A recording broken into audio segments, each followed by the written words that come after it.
మొత్తం ఉస్తాద్ భగత్ సింగే అనమాట. And advance congratulations చెప్పేస్తూ డైరెక్టర్ హరిశంకర్ గారికి మైకి చేస్తున్నాను నేను. స్నేహితులందరికీ, మీడియా మిత్రులందరికీ నా హృదయపూర్వక అభినందనలు. సంతోషం, చాలా కాలం అయింది మనం అందరం ఇలా కలిసి. So first of all very happy. రేపు ఉగాది, అది కాస్త ఉస్తాద్ ఉగాదిగా మారబోతుంది. ముందుగా ఈ నూతన సంవత్సరం సందర్భంగా మనందరి కెరీర్లో మనందరి పర్ఫార్మెన్సు ఈ సంవత్సరం బద్దలైపోవాలని మనస్ఫూర్తిగా కోరుకుంటున్నా.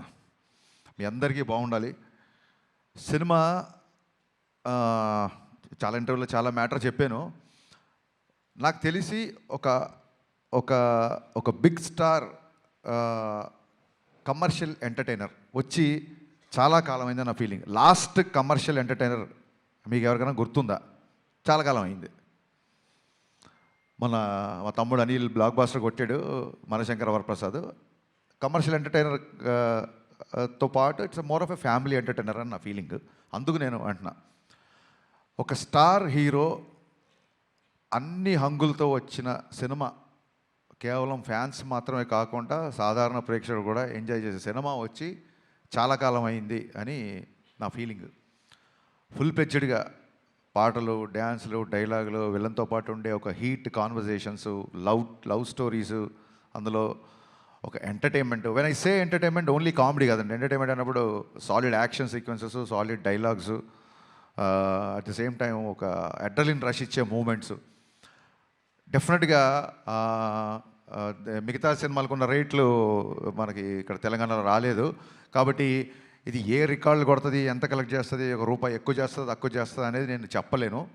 ఖచ్చితంగా ఒక విషయం మట్టుకు చెప్పగలుగుతున్నా, సినిమా చూసిన తర్వాత ఇలాంటి సినిమా వచ్చి చాలా కాలమైంది, ఇంత ఎంటర్టైనింగ్ సినిమా వచ్చి చాలా కాలమైందని చెప్పి పవన్ కళ్యాణ్ గారిని మనస్ఫూర్తిగా తృప్తిగా ఆయన నుంచి ఏమేం కోరుకుంటారో, హెయిర్ స్టైల్ నుంచి డ్యాన్సెస్ వరకు, డైలాగ్స్ వరకు, ఆయన మాడ్యులేషను, ఆయన సెన్స్ ఆఫ్ హ్యూమరు, ఒక ఫుల్ ప్లెడ్జ్డ్ పవన్ కళ్యాణ్ గారి సినిమా. నేను ఆ రికార్డు ఈ రికార్డు ఇవన్నీ మనసులో పెట్టుకోలేదు, ఎందుకంటే అది రిలీజ్ డేట్లు బట్టి ఉంటుంది. మనం ఓడి ధరిస్తే దయ్యం ఓడి తెలిసింది అన్నట్టు మేము మార్చ్ 26th రావాల్సింది, 19th రావాల్సి వచ్చింది.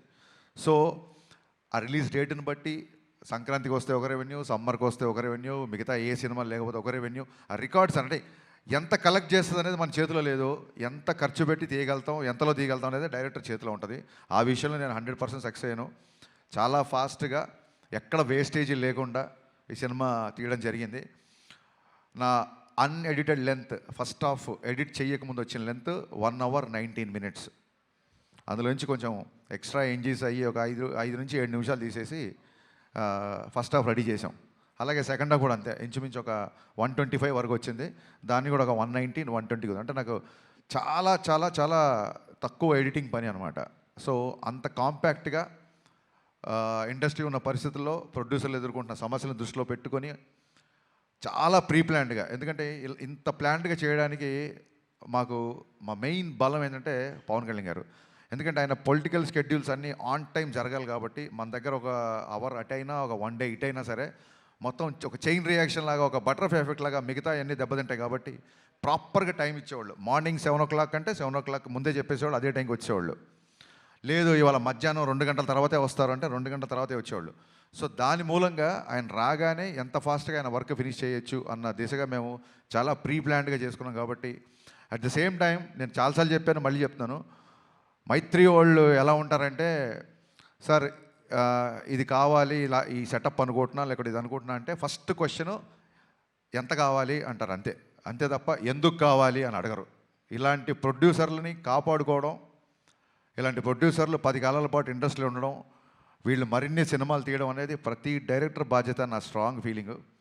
ఇంత జర్నీలో ఒక్కరోజు అంటే నేను కథ మార్చిన, కథ సైడ్ కొంచెం కుస్తీ పడ్డా, ఏం పడ్డా, ఏంటి సార్ మీరు స్క్రిప్ట్ లేట్ చేస్తున్నారండి, త్వరగా మనం షూటింగ్ చేయాలి కదా అని ఏ ఒక్కరోజు ఒక చిన్నపాటి అసహనం కానీ, ఒక చిన్నపాటి అసంతృప్తి కానీ లేకుండా నవీన్ గారు అయితే అసలు ప్యాంపర్ చేస్తుంటారన్నమాట డైరెక్టర్ని. అందుకే వాళ్ళ బ్యానర్లో, అంటే నేనేదో స్పెషల్ అని కాదు, ప్రతి డైరెక్టర్ని నేను అలా ప్యాంపర్ చేస్తుంటారు. అందుకే వాళ్ళ బ్యానర్లో అందరు డైరెక్టర్లు సినిమాలు చేస్తున్నారు, ఇంకా చేస్తుంటారన్న నా ఫీలింగ్. సినిమా ఫినిషింగ్ వచ్చేసరికి అప్పటికే చాలా ఖర్చు అయింది. సినిమా దాన్ని ఏమంటారు, డిలే అయింది. ఈ ఈ ప్రాసెస్లో సాంగ్స్కి అంత ఖర్చు పెట్టడం అనేది అసలు సహజంగా ఎవరు ఒప్పుకోరు. నేను 500 మంది డ్యాన్సర్స్తో అనుకుంటున్నాను సార్, ఎత్తరా కాలర్ రాగానే కొంచెం ఫస్ట్ థియేటర్లోకి జనాలు రాగానే కొంచెం బాగుండాలి సార్ అంటే 1500 డ్యాన్సర్లు ఇచ్చారు. నేను మామూలు సెట్ అడిగితే వాళ్ళ కెరీర్లోనే మైత్రి మూవీ మేకర్స్లోనే ఎవరు అయినంత పెద్ద సెట్ వేసి ఇచ్చారు. సార్ చాలా రోజుల తర్వాత పవన్ కళ్యాణ్ గారు డ్యాన్స్ చేస్తున్నారు, పవన్ కళ్యాణ్ గారిని చూడాలంటే మరి ఆ సెటప్ కూడా అలాగే ఉండాలి కదా సార్ అని చెప్పి దేక్లేంగే సాలా కానీ ఎత్తరకాల 2 సాంగ్స్ కానీ నేను అడిగిన దానికంటే ఎక్కువ ఇచ్చారు. నవీన్ గారు sincere my heart felt thanks అండి. మీరు లేకపోతే, రవి గారు లేకపోతే ఈ సినిమా ఇలా అయితే వచ్చేది కాదు. అంటే ఆయన ఏదో నన్ను పొగుడుతుందని ఆయన పొగుడుతున్నాను కాదు, కానీ అసలు ప్రొడ్యూసర్లో చేయాల్సిన పనిలో 90% ఈయన ప్రొడ్యూసర్ లాగానే బిహేవ్ చేస్తారు. అంటే maybe confidence on himself or confidence on నేను పవన్ కళ్యాణ్ గారి సినిమా, హరిశంకర్ సినిమా చేస్తున్నాను, కానీ he demands and he make sure that there is no wastage. మాకు ఏదైనా ఒక 5% కానీ 95% ఆయనే కంట్రోల్ చేయాలి. హీజ్ ఎ ప్రొడ్యూసర్ డైరెక్టర్, అది 100% ట్రూ. థ్యాంక్ యూ అండి. Thank you sir. Thank you sir. ఇంకా రవి గారు, నవీన్ గారు తర్వాత అంత ఇదిగా డైరెక్టర్తో ట్రావెల్ అయ్యే ప్రొడ్యూసర్ మా రవి గారు. సో అమ్మ నాన్న బ్యాలెన్స్డ్గా ఉంటే ఒక కుటుంబం ఎంత ఆనందంగా ఉంటుందో, రవి గారు నవీన్ గారు అంత బ్యాలెన్స్డ్గా ఉంటారు కాబట్టి మైత్రి కుటుంబం ఇవాళ ఇన్ని విజయాలు సాధించిందని నా ప్రగాఢ నమ్మకం. రవి గారు అయితే అసలు 2 గంటలకు ఫోన్ చేస్తారు, 3 గంటలకు ఫోన్ చేస్తారు, మార్నింగ్ ఫోన్ చేస్తారు. రవి గారు అన్నీ చాలా ఆడ్ టైమింగ్స్ ఉంటాయి. ఆయన ఎప్పుడు పడుకుంటారో నాకు అర్థం కాదు. ఎనీ టైం అవైలబుల్ ఉంటారు. రవి గారు మోర్ దెన్ బ్రదర్. అంటే నాకు ఒక ఎమోషనల్ బాండింగ్ ఉంది అంటే అది మా రవి గారితోనే. So thanks. మైత్రి సంస్థ గురించి ఎంత చెప్పినా తక్కువే. థ్యాంక్ యూ సో మచ్ అండి మళ్ళీ వన్స్ అగైన్. ఇకపోతే లాస్ట్ మినిట్లో ఒక హీరోలాగా ఎంటర్ అయిన మా బావకి, తమన్కి మనస్ఫూర్తిగా కృతజ్ఞతలు చెప్తాను. ప్రీపోన్ అయిన తర్వాత నా సైడ్ నుంచి ఏం లేదు, నేను ఒకసారి వెళ్ళి అడుగుతాను. మనం అడుగుదాం సార్, మనం ఆల్రెడీ తను చాలా లాస్ట్ మినిట్లో తీసుకొచ్చాము. మళ్ళీ ప్రీపోన్ అవుతున్నప్పుడు నేను, నవీన్ గారు, రవి గారు తమన్ దగ్గరికి వెళ్ళాము. ఇలాగ డిస్ట్రిబ్యూటర్లు, ఎగ్జిబ్యూటర్లు అందరూ ప్రీపోన్ చేద్దాం అంటున్నారు, నీకు అసలే చాలా తక్కువ టైం ఇచ్చాను, అందులోంచి ఇంకో 1 వీక్ వచ్చేస్తాను. ఎందుకంటే 19th సినిమా రిలీజ్ అవ్వాలంటే ప్రింట్ చూడడానికి 19th, కానీ తమనికి ఇంకో 3 రోజులు తక్కువే ఉంటుంది. ఓవర్సీస్కి అతని డెడ్ లైన్ వచ్చేసి 16వ తారీఖే. సో నేను టెన్షన్ పడిపోయా ఫస్ట్. మామూలుగానే 26th అనుకున్నాం, 19th అంటే 19th కదా, 26th కల్లా సౌండ్ రెడీ అయిపోయి ఓవర్సీస్కి వెళ్ళిపోవాలి. చాలా తక్కువ టైం, ఆల్మోస్ట్ 12-13 రోజులు టైము. బాబా నాకైతే నీ చాయిస్తో వెళ్దాం అనుకుంటున్నాను, నేను నువ్వు చెప్పు నీ కంఫర్ట్ అన్నప్పుడు ఆయన ఒక్క సెకండ్ కూడా ఆలోచించలే మావాడు. ఓకే చేసేద్దాం, ఏముంది ఇంకో 2-3 గంటలు ఎక్కువ కష్టపడదాం అన్నాడు. Thank you Baba, hats off. 10-12 రోజుల్లో ఇంత పెద్ద భారీ కమర్షియల్ సినిమాకి పాటలు అంటే అయిపోయింది, ఫైట్లు, ఎంటర్టైన్మెంట్ పోనీ అంటే ఒకటే జోన్లో ఉండే సినిమా కాదు ఇది. రకరకాల ఎమోషన్స్, విలన్తో ఉన్నప్పుడు ఒక సీరియస్నెస్, యాక్షన్ సీక్వెన్సెస్, రాశికన్నతో వచ్చే ఎంటర్టైన్మెంట్, శ్రీలీల గారి క్యారెక్టరేషన్, అన్ని ఎమోషన్స్ ఉన్న సినిమాకి బ్యాక్గ్రౌండ్ స్కోర్ కేవలం 12-13 రోజుల్లో కొట్టేసాడండి. నిన్న చూసిన తర్వాత తమన్ పర్ఫార్మెన్స్ బద్దలైపోయిందని బయటకు వస్తారు. ఫస్ట్ సినిమాల నుంచి బయటకు వచ్చినప్పుడు తమన్ గురించే మాట్లాడుకుంటారు. ఇందులో నాకు ఏ మొహమాటం లేదు, తమన్ గారి గురించే మాట్లాడుకుంటారు first. Thank you Baba, thank you, so sweet of you. లైఫ్లో నువ్వు చేసిన ఈ మేలు, నీ సహాయం, నా రైట్ టైంలో నా పక్క నిలబడి నాకు ఇచ్చిన ఈ ధైర్యం నేను జీవితంలో ఎప్పుడు మర్చిపోలేను. Love you boss, love you. ఇకపోతే మా శ్రీలీల అండ్ రాశికన్న గారు, మేము శ్రీలీలతో షూటింగ్ చేసినప్పుడు అప్పటికి ఇంకా మేము ఆ క్యారెక్టరేషన్ రాశికన్న అనుకోవాలా, ఆవిడ ఊరికి ఆల్ ది బెస్ట్ చెప్తామని సెట్కి వచ్చారు ఏది బిఫోర్ ఎలక్షన్స్. వచ్చినప్పుడు మనం పనిచేయాలి హరీష్ అంటే, యా రాశి మనం కూడా పనిచేయాలి అని చెప్పి ఇద్దరం అనుకున్నాము. మేబీ తన మేనిఫెస్టేషన్ నా మేనిఫెస్టేషన్ తెలీదు. 2.5 సంవత్సరాల తర్వాత అనుకోకుండా ఆ క్యారెక్టర్కి మళ్ళీ రాశికన్న గారు వచ్చారు. సో అన్నీ కుదిరినాయండి. ఇంకా శ్రీలీల గారి గురించి మొన్నే చెప్పాను నేను, చాలా చాలా చాలా ఇంటెలిజెంట్. మిగతా విషయాలు ఆవిడ గురించి ఎవరిని అడిగితే నేను Q&Aలో చెప్దాం అనుకుంటున్నాను. ఫ్రీ ఈవెంట్ లాగా మళ్ళీ ఎక్కువసేపు క్లాసులు విగుతున్నాను అనుకోకపోతే, ఈ సినిమాకి అడిషనల్ ఫోటోగ్రఫీ 2 సాంగ్స్ ఇచ్చిన మా కెమెరామెన్ రవివర్మన్ గారికి, అలాగే సినిమా మొత్తం సినిమాటోగ్రఫీ చేసిన మా కెమెరామెన్ అయినంక బోస్. ఈ సినిమాకి 2 కెమెరామెన్లు, 2 మ్యూజిక్ డైరెక్టర్లు, 2 ప్రొడ్యూసర్లు, ఇద్దరు హీరోయిన్లు. సో ఇదేది ప్లాన్ చేసింది కాదు, అన్నీ అలా కుదిరిపోయినాయి. ఇంకా మీ సహనాన్ని పరీక్షించకుండా నా టెక్నీషియన్స్ కానీ ఇంకెవరైనా కానీ మర్చిపోతే మనస్ఫూర్తిగా క్షమించండి.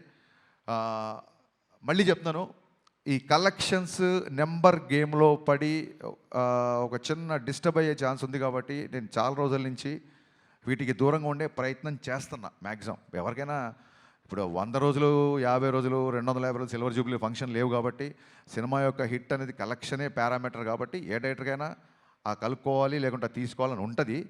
కానీ ట్రయింగ్ చూడండి, మానవ ప్రయత్నం అంటారు కదా. సో నేను చెప్పదలుచుకుంది ఏంటంటే, థియేటర్లకు వచ్చిన ప్రేక్షకుడు, మామూలు సినిమా లవర్, మామూలు సినిమా గోవర్, థియేటర్లకు వచ్చిన వాళ్ళు ఇలాంటి ఎంటర్టైనింగ్ సినిమా, ఇలాంటి ఒక కంప్లీట్ సినిమా చూసి చాలా కాలం అయింది అని చెప్పి 10 మందికి చెప్తారు. ఫ్యాన్స్ అయితే ఖచ్చితంగా మళ్ళీ మళ్ళీ మళ్ళీ చూస్తారు. బేసిక్ ఇంక్లూడింగ్ సినిమా యొక్క నిడివి, సినిమా యొక్క ఫూటేజ్ నుంచి కూడా ఇది రిపీట్ ఆడియన్స్ చూసేలాగే నేను ప్లాన్ చేశాను. సినిమా 2.5 గంటల లోపే ఉంటుంది. ఖచ్చితంగా రిపీట్ ఆడియన్స్ ఉంటారు అని మనస్ఫూర్తిగా నమ్ముతున్నాను. దురంధర్ సినిమా గురించి కూడా చాలామంది అడుగుతున్నారు. మీరు అడగముందే అది క్వశ్చన్ అంతా అడుగుతారేమో. మళ్ళీ మళ్ళీ చెప్తున్నా, చాలామంది 25 ఉన్నారు కాబట్టి. Aditya Dhar is a very very very potential director. And ఒక not only Dhurandhar, Uri cinema నుంచి been great admirer of his work. And వాళ్ళ జోనర్ వేరు, మన జోనర్ వేరు.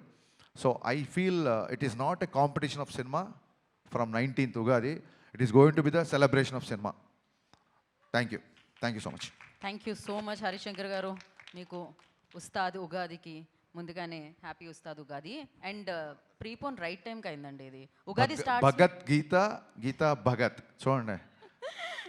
Thank you. కాదు, ఉగాది స్టార్ట్స్ విత్ యూ కదా. No, Ustaad Ugadi U by A. మామూలుగా ఉగాది తో- రాసేటప్పుడు స్పెల్లింగ్ లో యూ కదా. యూ. ఉస్తాద్ యూ. మీరు అన్లిమిటెడ్ అల్ట్రా అమేజింగ్ సక్సెస్ అందుకోవాలని మనస్ఫూర్తిగా కోరుకుంటున్నాము. ఇదే ఎక్కడికి వెళ్ళండి అసలు ఎవరు యాంకర్లు అవ్వచ్చు, ఇంకోళ్ళు అవ్వచ్చు, మన రిపోర్టర్లు అవ్వచ్చు, ఎవరి కాళ్ళు పంచులు వేస్తుంటే ఒక డైలాగ్ రైటర్గా నేను ఎంత కాన్షియస్ ఫీల్ అవుతున్నా, నేను ఇంకా ఎంత అప్డేట్ అవ్వాలి అనేది నాకు గుర్తు చేసిన every time. Thank you so much. Thank you. Will start Q&A session అండి. For that